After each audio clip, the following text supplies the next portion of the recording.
यतिराजाय विवेकानन्दसूरये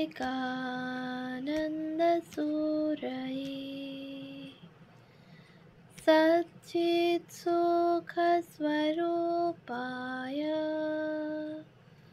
स्वामिने तापहारिणे। বেলুড় রামকৃষ্ণ সংঘের সংখ্যাধ্যক্ষ পরম্পরা গ্রন্থ থেকে পাঠ।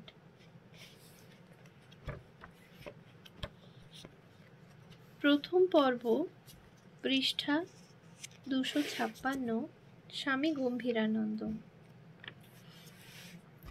মঠ ও মিশনের কয়েকটি নতুন শাখা কেন্দ্র সংযোজিত হয় গম্ভীরানন্দজির সাধারণ সম্পাদক থাকাকালে। অরুণাচলের আলং, তিরাপ, ইটানগর, আসামের গৌহাটি, অন্ধ্রের হায়দ্রাবাদ ও মধ্যপ্রদেশের রায়পুর। অসুস্থ ও বৃদ্ধ সাধুদের মঠে থাকবার কোনো সুবন্দোবস্ত ছিল না। তিনি উদ্যোগী হয়ে মঠে আরোগ্য ভবন তৈরি করেন। মঠে বৃদ্ধ সাধুদের ভরণ পোষণ, রোগের সুচিকিৎসা ইত্যাদির জন্য অর্থের কোনো বিশেষ তহবিল ছিল না। একজন এজন্য ব্যক্তিগতভাবে আগ্রহ নিয়ে বিভিন্ন প্রচেষ্টার দ্বারা গঠন করেন সাধু সেবার তহবিলটি। মঠে নতুন ব্রহ্মচারীদের থাকবার অসুবিধা। এখানে যোগদানেচ্ছু নবাগত ব্রহ্মচারীদের পাঠিয়ে দেওয়া হতো শাখা কেন্দ্রগুলিতে। তার এক সহকর্মী এই বিষয়ে বিশেষভাবে তার দৃষ্টি আকর্ষণ করলে তিনি তাদের থাকবার ব্যবস্থা করে দেন। বেলুড় মঠে আরম্ভ হল নবাগত ব্রহ্মচারীদের শিক্ষণ কেন্দ্র, প্রি প্রবেশনার্স ট্রেনিং সেন্টার, পিপিটিসি। পড়াশোনার জন্য ও নানান সময়ে প্রশাসনের কাজের চাপে তার তীর্থদর্শনে যাওয়ার সুযোগ হয়ে ওঠেনি। যখন তিনি সাধারণ সম্পাদক, কাজের চাপ প্রচণ্ড, বয়সও বাড়ছে, তখন বহু সন্ন্যাসীর অনুরোধে তীর্থগমনে সম্মত হন গম্ভীরানন্দজি। এভাবে তিনি দর্শন করেন কেদারনাথ, বদ্রীনাথ অক্টোবর 1973 খ্রিস্টাব্দ, নেপালে পশুপতিনাথ মার্চ 1976 খ্রিস্টাব্দ, অমরনাথ জুলাই 1976 খ্রিস্টাব্দ, কন্যাকুমারী মার্চ 1977 খ্রিস্টাব্দ এবং গঙ্গোত্রী অক্টোবর 1977 খ্রিস্টাব্দ। অমরনাথে তার একটি দর্শনের কথা উল্লেখ করার মতো। তিনি অমরনাথ দর্শন করেন 1976 খ্রিস্টাব্দে 26শে জুলাই। সঙ্গে ছিলেন তার এক সহকর্মী। অমরনাথে পূজা, দর্শন, স্পর্শন করে নিচে নেমে এসেছেন তাঁরা। কপালে ধারণ করলেন অমরনাথের ভস্য। অমরনাথ দর্শনের প্রসঙ্গ উঠতেই গম্ভীরানন্দজি বলে উঠলেন, দেখো দেখো, আমি কি দেখলুম জানো? আমি দেখলুম ঠাকুর সেখানে বসে আছেন। জিজ্ঞাসিত হয়ে এই কথা বহুবার অনেককেই তিনি বলেছেন, যা সাধারণত তিনি কখনো বলতেন না কিংবা জিজ্ঞাসা করলে এড়িয়ে যেতেন। নিরভিমানতা গম্ভীরানন্দজির জীবনে একটি মহৎ গুণ। তার রচিত পুস্তকের জন্য কেউ অভিনন্দন জানালে বা তার বক্তৃতা প্রবন্ধের প্রশংসা করলে নির্বিকারভাবে চুপ করে থাকতেন তিনি। এ প্রসঙ্গে কোনো কথাই বলতেন না বা অভিনন্দনের চিঠির উত্তরে উল্লেখ করতেন না কোনো কিছু। যখন তিনি সংঘাধ্যক্ষ, তখনও সেই একই ভাব। প্রায়ই তিনি বলতেন, প্রেসিডেন্ট বলতে আমাকেই বোঝাচ্ছে, আমি এখনো ঠিক বুঝতে পারিনি। দীক্ষার কাজকে বলতেন দায়িত্ব পালন করা। আর একটি কথা প্রায়শই তাকে বলতে শোনা যেত, এই বিরাট পৃথিবী, তার মধ্যে এশিয়া মহাদেশ, তার মধ্যে আবার ভারত, পশ্চিমবঙ্গ, হাওড়া জেলা, বেলুড় মঠ, মানচিত্রে একটি ছোট্ট বিন্দুর মতো। সেই বিন্দুর মধ্যে গম্ভীরানন্দ, অর্থাৎ তিনি অতি ক্ষুদ্রাতি ক্ষুদ্র। নিরহংকার ভাবটি তার মধ্যে ছিল সদা জাগ্রত। গম্ভীরানন্দজি ছিলেন সংঘের ঐতিহ্যের ধারক বাহক।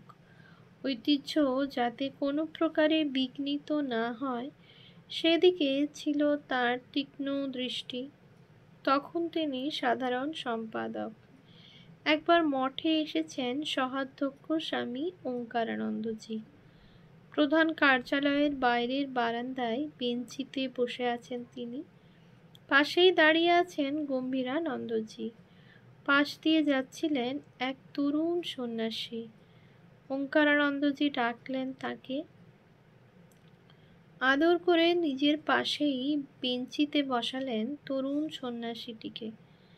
তা দেখতে পেয়েই গম্ভীরানন্দজি অত্যন্ত উদ্বেগের সঙ্গে তরুণ সন্ন্যাসীটিকে লক্ষ্য করে বলে উঠলেন, কি করেছ?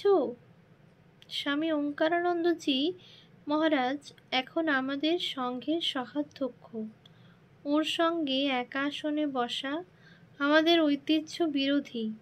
তৎক্ষণাৎ তরুণ সন্ন্যাসী আসন ত্যাগ করে লজ্জাবনত মস্তকে উঠে দাঁড়ালেন। ঘটনাটি অতি ক্ষুদ্র, কিন্তু সংঘের ঐতিহ্যের প্রতি তার শ্রদ্ধা ও প্রীতির পরিচায়ক। ছোটবেলা থেকে গম্ভীরানন্দজির দৃষ্টিশক্তি কম। স্কুল জীবন থেকেই তিনি রাত্রিতে পড়াশোনা একদম করতেন না। বয়স বৃদ্ধির সঙ্গে সঙ্গে দৃষ্টিশক্তি ক্ষীণ হতে থাকে। আমেরিকার বস্টনে তার বাঁ চোখে অপারেশনের রেটিনাল ডিটাচমেন্ট ব্যবস্থা করা হয় 1972 খ্রিস্টাব্দে। এই অস্ত্রোপচারে সাময়িকভাবে তিনি উপকৃত হলেও স্থায়ী উন্নতি হয়নি কখনো। বস্টনে যাওয়ার পথে ওই বছরের আগস্ট-নভেম্বরে আমেরিকা ও ইউরোপে মিশনের সব কেন্দ্রগুলি পরিদর্শন করেন তিনি। তার পূর্বে প্রশাসনিক কাজে তিনি গিয়েছিলেন বার্মা, বর্তমানে মায়ানমার, মালয়েশিয়া, সিঙ্গাপুর, শ্রীলঙ্কা 1969 খ্রিস্টাব্দ এবং ঢাকা ও নারায়ণগঞ্জে 1972 ও 1977 খ্রিস্টাব্দে। বয়সের ভারে, বিশেষত তাঁর দৃষ্টিশক্তির ক্ষীণতার জন্য সাধারণ সম্পাদকের পদে আর থাকতে চাইছিলেন না গম্ভীরানন্দজি। কর্তৃপক্ষ নারাজ হলেও তিনি নিজের অক্ষমতা প্রকাশ করলেন বারবার। আপাতত তারা 3 মাস তাকে ছুটি দিলেন 1977 খ্রিস্টাব্দ বিশ্রামের জন্য। অবশেষে কর্তৃপক্ষ তাকে সাধারণ সম্পাদকের গুরুদায়িত্ব থেকে অব্যাহতি দেন 1979 খ্রিস্টাব্দে। সহাধ্যক্ষের পদ অলঙ্কৃত করেন ওই বছরের 1 এপ্রিল থেকে।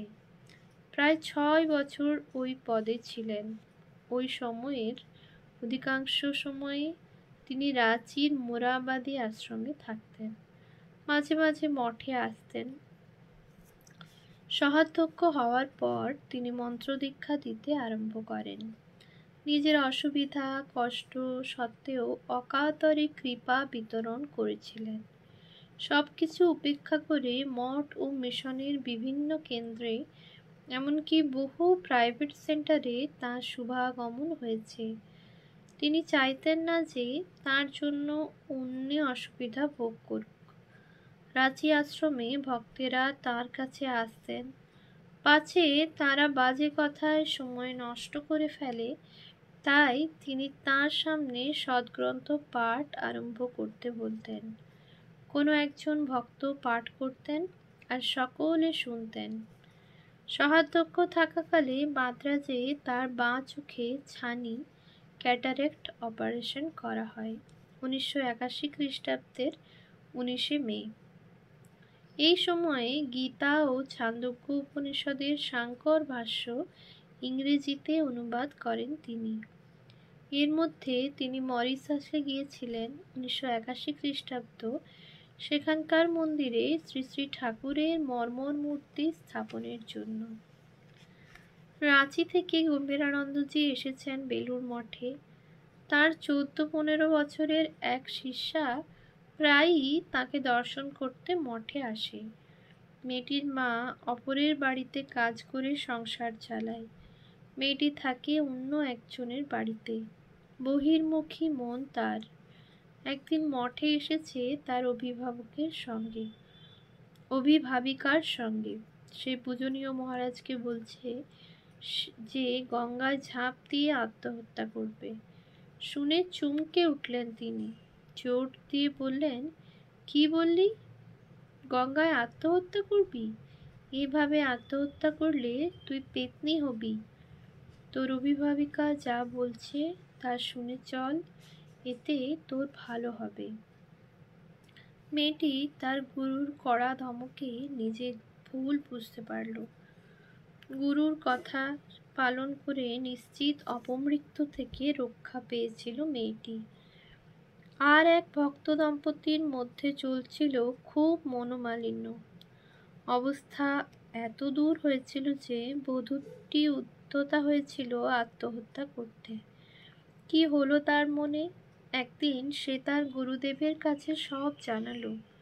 শুনে জলদগম্ভীর স্বরে তিনি বললেন, নিজের থেকে কোনো সিদ্ধান্ত করো না। তালবস্য মূর্ধন্যস্য দন্তেস্য, সহ্য করো। পূজনীয় মহারাজের কথায় বধূটির ভুল ভাঙল। তার গুরুদেবের অমোঘ কৃপায় সে বাঁচল মৃত্যুর হাত থেকে। এখন সে সংসারে মানিয়ে নিয়েছে নিজেকে। এভাবে আরও কতজনকে তিনি সঠিক পথে চালিত করেছেন, কে তার খোঁজ রাখে। 1980 খ্রিস্টাব্দের 17 নভেম্বর চণ্ডীগড় আশ্রমে বক্তৃতা দিয়েছিলেন গম্ভীরানন্দজি। বিষয় সাধনা অ্যাকর্ডিং টু শ্রী রামকৃষ্ণ। বক্তৃতার পর তাকে জনৈক সেবক জিজ্ঞাসা করলেন, আপনার নিজের সাধনা কী ছিল? উত্তরে তিনি বললেন, অনাসক্তি। যেমন গীতাতে আছে, কেয়া স নিত্য সন্ন্যাসী ইয়ো ন দ্বেষ্টি ন কাঙ্ক্ষতি, নির্দ্বন্দ্ব হি মহাবাহো সুখম বন্ধ্যাৎ প্রমুচ্যতে। এইটি আমার সাধন পদ্ধতি। সেবকের আরও প্রশ্নের উত্তরে গম্ভীরানন্দজি বলেছিলেন, আমি রোজ 9 থেকে 10,000 জপ করতাম, কিন্তু ওই সঙ্গে অভ্যাস করতাম অনাসক্তি। তবে কখনো কখনো করতাম শ্রী রামকৃষ্ণ লীলা চিন্তন। তিনি আরও বলেছিলেন, শ্রী রামকৃষ্ণ ও শ্রী মা হলেন এই শ্লোকের মূর্ত প্রতীক।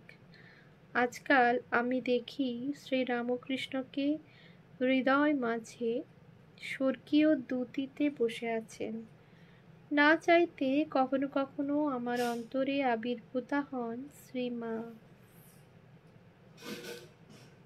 হার্নিয়া অপারেশনের 1983 খ্রিস্টাব্দ পর গম্ভীরানন্দজি বিশ্রাম নিচ্ছেন মঠের আরোগ্য ভবনে। তাকে পড়ে শোনানো হচ্ছিল মেরি লুইস বার্কের নিউ ডিসকভারিজ এর পাণ্ডুলিপি। পাঠের পর চুপ করে বসে আছেন। হঠাৎ গেয়ে উঠলেন, সময় হয়েছে নিকট, এখন বাঁধন ছিঁড়িতে হবে। মাঝে মাঝে তাঁর অনাসক্তির ভাব তীব্র হয়ে উঠত। মধ্যে মধ্যে আপন মনে গান গাইতেন। যদিও কোনোদিন সঙ্গীত চর্চা করেননি, তবুও উচ্চাঙ্গ সঙ্গীত, ঠুমরি, খেয়াল, ধ্রুপদ প্রভৃতিতে তাঁর ব্যুৎপত্তি ছিল। একদিন এক সন্ন্যাসীকে হাত দিয়ে তাল দেখাচ্ছিলেন আর বোঝাচ্ছিলেন উচ্চাঙ্গ সঙ্গীতের মর্মকথা। ভালোবাসতেন অতুল প্রসাদ, রজনীকান্ত ও রবীন্দ্রনাথের গান। পূজার প্রদীপ জ্বালিয়ে রাখিস হৃদয় দেউল মাঝে, এই গানটি ছিল তাঁর খুব প্রিয়। একবার তবলাও শিখতে চেয়েছিলেন। দেওঘরে থাকতে দরজা বন্ধ করে 1 মাস শেখার চেষ্টা করেছিলেন, কিন্তু পারবেন না বলে ছেড়ে দিলেন তবলা শেখা। ओम शांति शांति शांति। हरि ओम तत्सत्। श्री राम कृष्णार्पणमस्तु।